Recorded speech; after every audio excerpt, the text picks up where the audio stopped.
143 اور یہ آیت نمبر ہے 26 سورہ سبا اس کی تفسیر میں. تو کیا کمال کے دو اللہ تبارک و تعالیٰ کے ناموں سے خوبصورت وظائف ملے، الفتاح اور العلیم.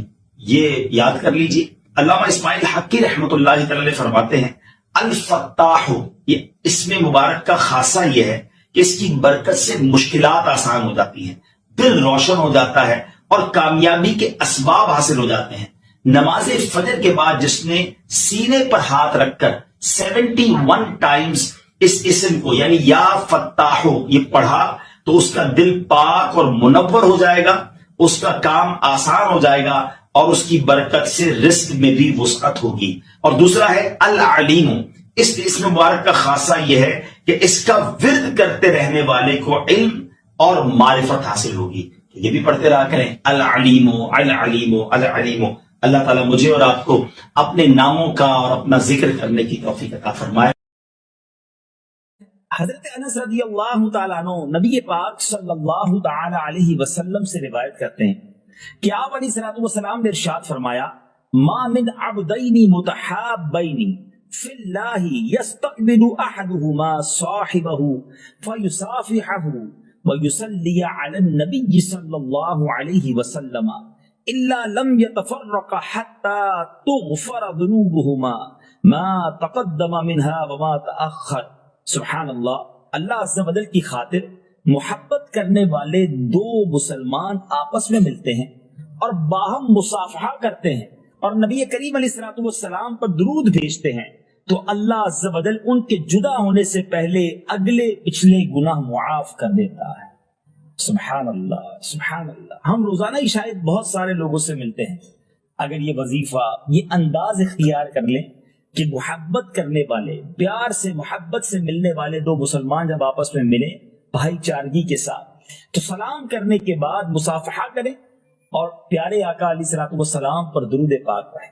سبحان اللہ. کتنی دیر لگتی ہے مگر اب دونوں کے ہاتھ جدا ہونے سے پہلے اللہ تعالیٰ دونوں کے اگلے پچھلے گناہ معاف فرما دیتا ہے. پھر کیوں نہ ہم درود پاک کی کثرت کریں اور پھر کیوں نہ کہیں ہر درد کی دوا ہے صلی علی محمد. سبحان اللہ. اب ایک اور شاندار حدیث پاک سنیے. حضرت سیدنا انس بن مالک رضی اللہ تعالیٰ عنہ فرماتے ہیں رسول اللہ صلی اللہ تعالی علیہ وسلم نے ارشاد فرمایا من صلی علی صلاۃ واحدۃ صلی اللہ علیہ عشرا ومن صلی علی عشرا صلی اللہ علیہ مئتن. آقا علیہ الصلوۃ والسلام نے فرمایا جس نے مجھ پر ایک مرتبہ درود بھیجا اللہ عز و جل اس پر 10 مرتبہ رحمت نازل فرمائے گا اور جس نے مجھ پر 10 مرتبہ درود بھیجا اس پر اللہ عز و جل 100 مرتبہ رحمت نازل فرمائے گا. پھر آگے فرماتے میرے آقا ومن صلی علی مئتن کتب اللہ بین عینیہ براءۃ من النفاق وبراءۃ من النار وَأَسْكَنَهُ اللَّهُ يَوْمَ الْقِيَامَةِ مَعَ الشُّهَدَاءِ. آقا فرماتے جس نے مجھ پر 100 مرتبہ درود پاک پڑھا، ایک درود پر 10 رحمتیں، 10 درود پر 100 رحمتیں، مگر 100 بار درود پاک پڑھنے والے کو انعام کیا فرمایا جس نے مجھ پر 100 مرتبہ درود بھیجا اللہ عز و جل اس کی آنکھوں کے درمیان منافقت اور جہنم سے آزادی کا پروانہ لکھ دے گا اور قیامت کے دن اسے شہداء کے ساتھ اٹھائے گا. سبحان اللہ سبحان اللہ سبحان اللہ. ناظرین ذرا غور تو کیجئے کہ 100 مرتبہ درود پاک پڑھنے میں وقت ہی کتنا لگتا ہے. الصلاۃ والسلام علیک یا رسول اللہ. تسبیح لیجئے، پڑھنا شروع کیجئے، شاید 10 منٹ میں آپ پڑھ لیں گے. صلی اللہ تعالی علی محمد صلی اللہ علیہ وسلم 10-12 منٹ میں 100 کا عدد پورا ہو جاتا ہے. انعام کیا ہے؟ دونوں آنکھوں کے درمیان یہ لکھ دیا جائے گا کہ یہ بندہ منافقت اور دوزخ کی آگ سے بنی ہے. یہ بندہ جو ہے یہ اس کے بارے میں فرمائے کہ یہ اس کو اللہ تعالیٰ قیامت کے دن شہداء کے ساتھ اٹھائے گا. کیوں نہ درود پاک پڑھیں گے، دنیا میں بھی کام آنے والا ہے. پچھلی حدیث میں ہم نے سنا کہ اس بندے کے اگلے ہاتھ ملائیں تو اگلے پچھلے گناہ معاف ہو جائیں اگر درود پاک پڑھ لیں مصافحہ سلام کرنے کے بعد. اور دوسری حدیث ہم سن رہے ہیں کہ جہنم سے آزادی، منافقت سے براءت اور شہیدوں کے ساتھ قیامت کے دن اٹھنا نصیب ہوگا. کتنے بڑے بڑے انعام ہیں، ہم سنتے جا رہے ہیں اور ایمان تازہ ہوتا چلا جا رہا ہے. سبحان اللہ. بی بی عائشہ صدیقہ رضی اللہ تعالیٰ عنہ سے مروی ہے کہ نبی پاک علیہ الصلوۃ والسلام نے ارشاد فرمایا جب کوئی بندہ مجھ پر درود پڑھتا تو فرشتہ اس درود کو لے کر اوپر جاتا ہے اور اللہ عز و جل کی بارگاہ میں پہنچاتا ہے. اللہ عز و جل فرماتا ہے اس درود پاک کو میرے بندے کی قبر میں لے جاؤ. یہ درود اپنے پڑھنے والے کے لیے استغفار کرتا رہے گا اور اس بندہ خاص کی آنکھیں اسے دیکھ کر ٹھنڈی ہوتی رہیں گی. سبحان اللہ. قبر میں بھی کام آئے گا. دنیا میں پڑھا ہوا درود قبر میں راحت کا باعث بنے گا. ایک ایسا غلام کہ جس نے نبی پاک کو تلاش کیا تو کس اسٹرگل کے ساتھ تلاش کیا. آقا علیہ الصلوۃ والسلام کی تلاش میں کس طرح وہ مارے مارے پھرتے رہے اور جذبہ کیسا تھا کہ اپنے آپ کو بھی بیچ دیا. جی ہاں، اپنے آپ کو گویا سولڈ آؤٹ کر دیا، غلام بننے کے لیے تیار ہو گئے. مگر آقا دو جہاں کے قدموں تک پہنچنا تھا، کسی طرح مدینے کی بستی میں پہنچنا تھا، آخری نبی کے بارگاہ میں حاضر ہونا تھا. سبحان اللہ. آج وہ عشق بھری داستان آپ کو سنانی ہے. ماجرا کچھ یوں تھا کہ وہ شخصیت خود کہتی ہیں کہ اچانک میرے دل میں خیال آیا، حالانکہ وہ کسی اور دین پر عمل کرتے تھے، مگر اچانک خیال آیا کہ سب سے افضل دین کون سا ہے، زمین و آسمان بنانے والی کون سی ذات ہے، اس تمام چیزوں کا خالق اور مالک کون ہے. وہ کہتے ہیں کہ میں اس زمانے میں ایک راہب تھے، میں تلاش کر کے ان کے پاس پہنچا اور ان سے کہا کہ ذرا یہ تو بتائیے اس پوری دنیا میں سب سے افضل دین کون سا ہے. تو وہ راہب کو کہتے ہیں کہ تجھے یہ اچانک بات کہاں سے سوچ گئی؟ تو کہتے ہیں نہیں، میں یہ جاننا چاہتا ہوں کہ زمین و آسمان کا مالک کون ہے، سب سے افضل دین کون سا ہے. تو اس نے کہا کہ پھر ایسا کرو، اگر اس سوال کا جواب چاہیے تو موصل میں، یہ عراق کا ایک علاقہ ہے، وہاں ایک راہب ہے، اس سے بڑا کوئی عالم نہیں ہے، تم ان کے پاس جاؤ، وہ شاید تمہاری رہنمائی کریں.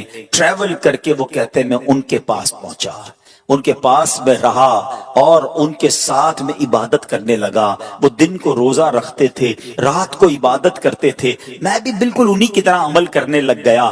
3 سال ان کے پاس ٹھہرا رہا. اب ان کے وصال کا وقت قریب آ گیا. میں نے کہا آپ تو دنیا سے جا رہے ہیں، مجھے بتائیں اب میں کدھر جاؤں؟ کہتے ہیں مشرق میں تو کسی ایسے شخص کو نہیں جانتا جو اس دین کا کاربند ہو جس پر میں عمل کرتا ہوں. ہاں البتہ جزیرہ عرب کے پاس ایک راہب ہے، اس کے پاس چلے جاؤ اور اسے میرا سلام کہنا. آپ فرماتے میں اس عالم کے پاس چلا آیا، اس کے انتقال تک اس کے ساتھ رہا. اب جب اس کی وفات کی خبر ہوئی تو اب 3 سال کے بعد میں نے کہا اب مجھے آپ کس کے پاس جانے دیتے ہیں، آپ کی انتقال کا وقت قریب آ گیا ہے. وہ کہتے ہیں میں پوری دنیا میں اور کسی کو تو نہیں جانتا، البتہ اموریا میں ایک بڑی عمر کا عالم ہے، پتہ نہیں تم اس سے مل بھی سکو گے کہ نہیں. بہرحال وہ کہتے ہیں اس راہب کا انتقال ہوا، میں اموریا کا سفر کیا. حق کی تلاش ہے، دین حق کی تلاش ہے، خالق و مالک کی تلاش ہے. ایک شہر سے دوسرے شہر کا سفر ہے. اب وہ اموریا پہنچتے ہیں، وہاں بھی کچھ عرصہ رہا. اب ان کے انتقال کا وقت بھی قریب آ گیا. کہتا ہے اب آپ مجھے کس کے پاس بھیجتے ہیں؟ وہ کہتے ہیں اب دنیا میں میرے علم کے مطابق کوئی ایسا عالم نہیں جو حق پر ہو، البتہ ایک زمانہ قریب آتا جا رہا ہے جب حضرت ابراہیم علیہ السلام کی آل میں ایک شخص پیدا ہوگا. کئی 100 سال باقی ہیں، تم اس کو نہیں پا سکو گے، لیکن دیکھو اس کے علاوہ کسی اور کے پاس مت جانا. اگر تم وہ زمانہ پالو تو پھر تم ان کو ضرور ان کا ساتھ دینا، وہ حق پر ہوں گے.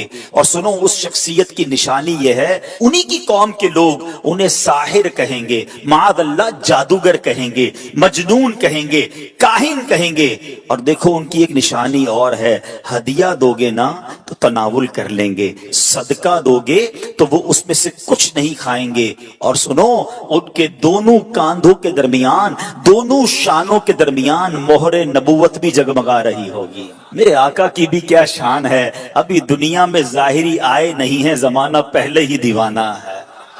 شاعر کہتا ہے نا ایک میں ہی نہیں ان پر قربان زمانہ ہے جو رب دو عالم کا محبوب یگانہ ہے. آقا کا پتہ بتا دیا مگر کب آئیں گے کدھر آئیں گے کہتے کچھ پتا نہ تھا. اب وہ شخصیت کہتے ہیں کہ میں انتظار کرتا رہا.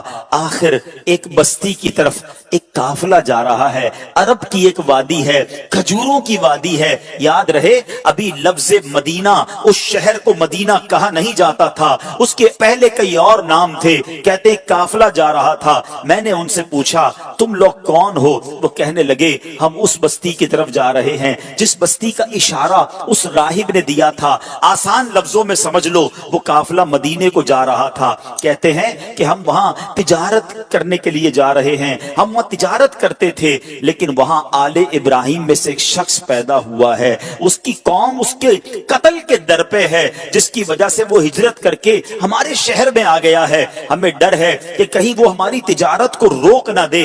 اب سنو مدینے پر اس کو کنٹرول حاصل ہو گیا ہے. معاذ اللہ وہ قافلے والے نبی پاک علیہ السلام کے خلاف باتیں کر رہے تھے مگر اس عاشق رسول کے دل کی دھڑکن تیز ہونے لگ گئی. ارے یہ تو وہی نشانی ہے, مدینے میں آل ابراہیم سے ایک شخص آ گیا ہے, قوم جو ہے اس کے خلاف ہے. کہ اچھا یہ تو بتاؤ یہ ان کی قوم ان کے بارے میں کیا کہتی ہے؟ وہ تاجر کہتے ہیں ان کی قوم انہیں کاہن کہتی ہے, ساحر کہتی ہے, مجنون کہتی ہے. اللہ اکبر. اب یہ دیوانہ سمجھ گیا میری منزل مدینے میں ہے, یہ قافلہ جدھر جا رہا ہے مجھے ادھر ہی پہنچنا ہے. کہتے ہیں ان تاجروں کو ایسا کرو مجھے ساتھ لے جاؤ. کہتے پیسے ہیں تمہارے پاس؟ کہتے کوئی پیسہ نہیں. ارے بغیر پیسے کے سفر کیسے ہوگا؟ کوئی تو عوض دے دو, کوئی تو مال دے دو. کہتے میرے پاس کچھ نہیں مگر عرصہ ہو گیا ہے اس شخصیت کے انتظار میں, زندگی بیت گئی ہے, مجھے کسی طرح مدینے پہنچا دو, مجھے کسی طرح ان کے پاس پہنچا دو. کہا اچھا اتنی تڑپ ہے چلو ہمارے سردار کے پاس. قافلے کے سردار کے پاس لایا گیا. سردار کہتا ہے پیسے ہیں؟ کہ پیسے نہیں, زیادہ راہ ہے, زیادہ راہ نہیں. ارے کچھ تو دینا پڑے گا. کہ میرے پاس اور تو کچھ نہیں ہے, ایسا کرو مجھے ہی خرید لو, مجھے غلام بنا لو, تمہاری خدمت کرتا رہوں گا, کسی طرح مدینے لے جاؤ. سنو میرے پیارے اسلامی بھائیوں, صدیوں پرانی داستان ہے. ایک دیوانہ آقا کی یاد میں تڑپ رہا ہے, انہیں دنیا کے کونے کونے میں تلاش کر رہا ہے. اب تاجر کہتے چلو تمہیں غلام بناتے ہیں. ایک بار نہیں, دو بار نہیں, بتایا جاتا ہے شہر مدینہ تک پہنچتے پہنچتے یہ دیوانہ 10 بار بکتا گیا.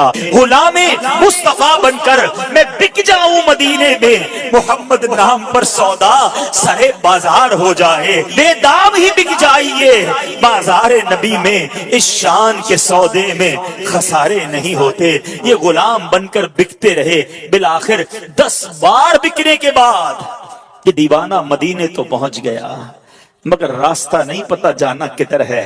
اچھا یہ جو شخصیت ہے نا ان کی زبان بھی عربی نہیں تھی, کوئی اس پورے شہر میں ان کی زبان جانتا ہی نہیں تھا.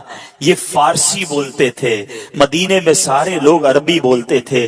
کس سے راستہ پوچھتے, کس سے معلومات لیتے, جانا کدھر ہے نام پتا نہیں ہے. اب غلام تھے, اس نے مدینہ پاک میں کھجوروں کے باغ میں لگا دیا کہ اب تمہارا کام کھجوریں توڑنی ہیں. کہتے میں کھجوریں توڑتا تھا, میں محنت مزدوری کرتا تھا, میں نے پیٹھ پر اتنا بوجھ اٹھایا کہ میرا سینہ جو ہے اور پیٹ جو ہے وہ پیٹھ کی طرف چلا گیا. بس مزدور بنا ہوا تھا, انتظار تھا نبی آخر الزمان کا, کبھی تو دیدار ہوگا, کبھی تو ان کا جلوہ دیکھوں گا, کبھی تو ان کی غلامی اختیار کروں گا. مگر لوگ قریب سے گزرتے تھے, میری زبان ہی کوئی نہیں سمجھتا تھا. کہتے اب ایک دن ایک بوڑھی خاتون آئی, میں نے اس سے بات کی, وہ میری بات سمجھ گئی اور اس نے کہا کہ میں نے اس سے عرض کی کہ ماں جی مجھے بتا دو وہ شخصیت کہاں ہے جو نیا دین لے کر آئے ہیں, جو حضرت ابراہیم کی اولاد میں سے ہیں, جو اللہ وحدہ لا شریک کی طرف بلاتے ہیں, مجھے ان کا پتہ بتا دو. اب وہ کہتی ہیں کہ صبح سویرے نماز فجر کے بعد دن کے ابتدائی حصے میں وہ قریب سے گزریں گے. اللہ اکبر. اس دیوانے کی رات کیسے بسر ہوئی ہوگی, وہ رات کیسے گزری ہوگی. ساری رات دل کی دھڑکن تیز چلتی رہی کہ اب